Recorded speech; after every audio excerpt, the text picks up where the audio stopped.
Hello, I'm Glenn W. Hunter, and with me today is Miss Marilyn Crutcher, first-time author, writer of Fence Lessons. Welcome, Miss Marilyn. Thank you, Glenn. Glad to be with you. Man, I'm happy to have you here with me as well. Tell you, I have been looking forward to having this conversation with you with your new book. New authors are always exciting, but they don't always come with the storytelling capabilities you have. And that's really what I want to talk about today. So, Miss Marilyn, we know you have some stories, right? And you're an incredible storyteller. But what does that have to do with you being a good writer? You know, how does that make you a good writer, just being able to tell stories well? Well, the fact of being a good writer is yet to be seen, how good a writer I am. But I got the thumbs up from my mother. So that's a pretty good indication that I'm probably better than I think I am. She greeted me a few days ago after she read it. And she looked at me with amazement and she said, "That's really good." Like, duh. But her approval, let's see, what's the word I want to say? Yeah, I want to say approval. Her thinking it's good means a lot. So I must be better probably than I even give myself credit for. So I think I'm better than I really think Glenn, we're going to cut this out. I think that I'm better than I give myself credit for. How about that? I think we'll take that. We'll take that. Okay. You know, mothers are notoriously honest with their children. So exactly. If she gave you the thumbs up, I'm going to take her side in this argument. And my aunt actually called me yesterday in tears after she read it. So I'm on the right path. I think I'm on the right road. Outstanding. All right. So, you know, as you shared with me, you know, you talk about your mother, you got some smart kids. And don't act like you don't, right? Because you've also shared with me, because I do know these things, right? You have some smart grandkids too. So here's the question. With these smart kids and these smart grandkids, how much of that is you rubbing off on them? All of it. All of it, yeah. Actually, I can't take credit for the grandkids. I give credit to my children for the grandkids.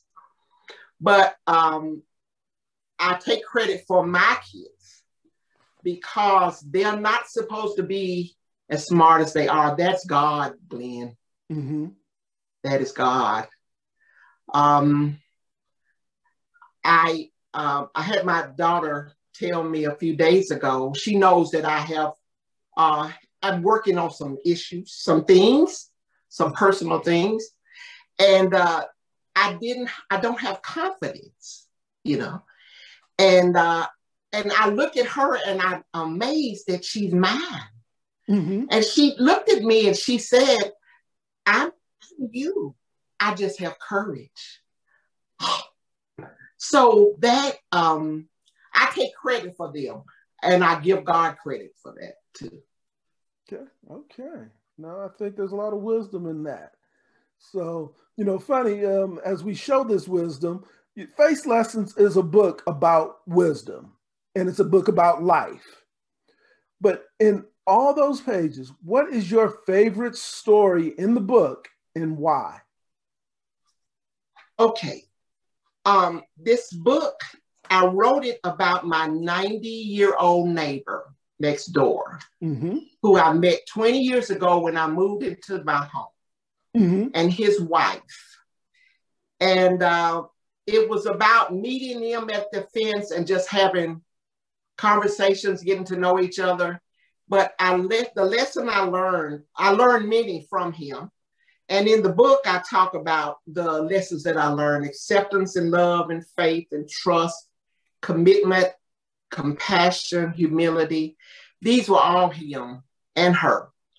But my favorite story, I guess, within the book, my favorite lesson is, I titled it "True Love Never Dies." That is a lesson I learned from them. And it's because of their story, of what I saw them experiencing, what I experienced with them over the 20 years. They have been married 67 years. Oh my goodness. And they both passed away. He passed away in August of 2020.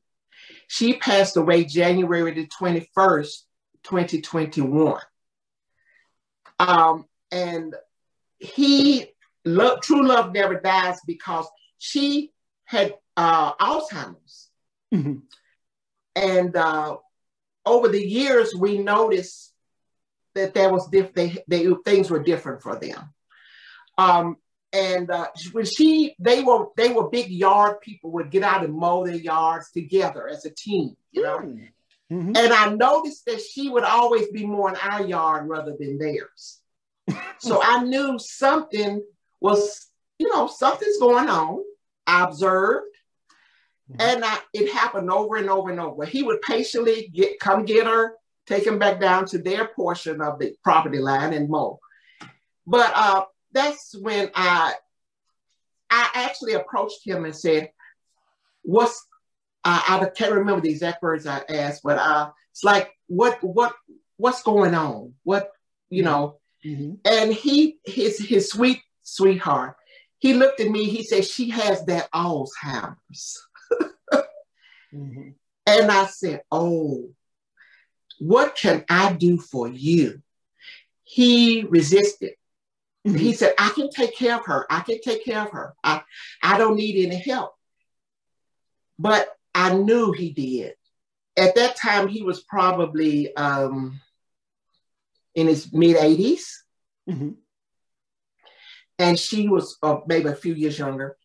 I knew he needed help, So I think he wanted to keep her there at home. And he was determined to keep her there at home. So when he actually had a fall, and it put him in the hospital, but he made his family promise not to put her in a facility before he got home. He wanted to take care of her. He was committed to her. And that little Alzheimer's was just a little bump in the road for him. So he tried to do everything for her. That's the lesson I learned from that lesson alone, the love and commitment he had for her. And after he passed away in August, his brother moved into the home. So his brother is now my neighbor. And their family all together pitched in and took care of her until she passed away on January 1st of this year. So not only was he committed to her, but his family was committed to him and her. And they kept his, they stayed true to his, they promised him that they would keep her, and they stayed true to that. So that is the one lesson. But I learned these lessons walking to their fence and taking them dinner. Really? You got to tell years me. And years and years we did that. So that's when we would have these conversations at the fence, and we would talk about life and love and faith, and they were just wonderful people. But these lessons I learned when I was taking bags of food to them, because I had to start back cooking again. My heart just calling me to cook again. And so that's where I learned these lessons from the path. I take that path to their backyard not every day. I won't say that I cooked every day, but every time we took it. But he needed help. He just needed help. And at 90 years old, trying to care for her, but he refused to put her in a facility that would have been made it easier for her to be taken care of. Okay. So that's I guess the best lesson, that my favorite lesson in the book. That relationship, that love that, went back and forth across that fence, I think really strikes a chord today in the way people interact, and not that everybody has it, but everybody's aware of it, but don't necessarily connect with it, you know? I mean, if you think about it, we live in a world where too often we don't really know our neighbors like we used to. Exactly. And too often we find ourselves in communities also, if you think about it, where people don't know how to act right. You know, but you've shown an example where that isn't universal. So my question is, why is your book so important right now, while it grabs these old lessons that are so important? Well, as I was writing the book and coming up with it, I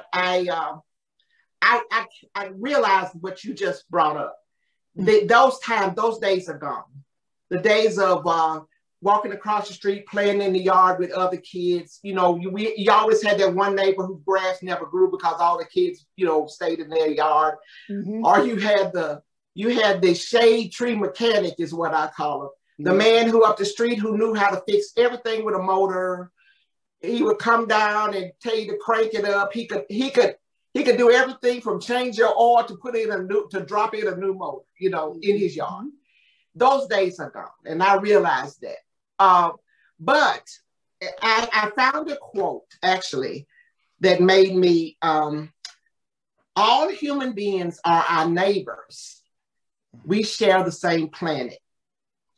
That quote right there made me realize that things may not ever go back to being like they were. But when I realized that everybody that I share the planet with is my neighbor, that's what made me push through with doing this book. Made it make sense. Like, what are you saying? What are you saying?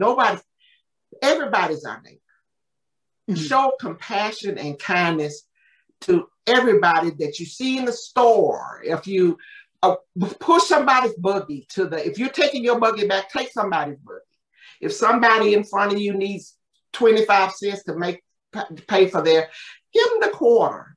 You know, just smile at people. You know, just show acts of kindness and compassion. Just because it's the right thing to do. Okay. Man, there are more and more stories than that in the book, but yes, we're not going to go through them all this time. No.